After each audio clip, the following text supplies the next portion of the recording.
Ayan po guys, adobong sitaw. Ayan.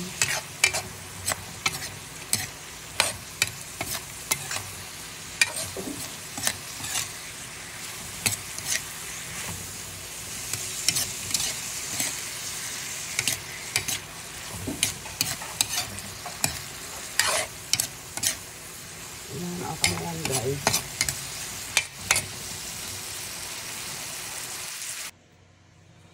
Ayan po guys, ang ating ulam. Ayan, adobong sitaw. At saka, nagtorta tayo ng talong guys. Ayan, prito tayo ng tuyo. Tapos, meron tayong sausawan.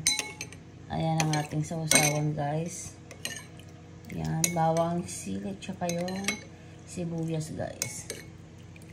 Ayan.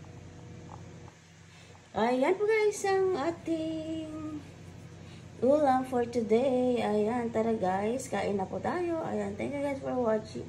Just like, share, and subscribe. Bye!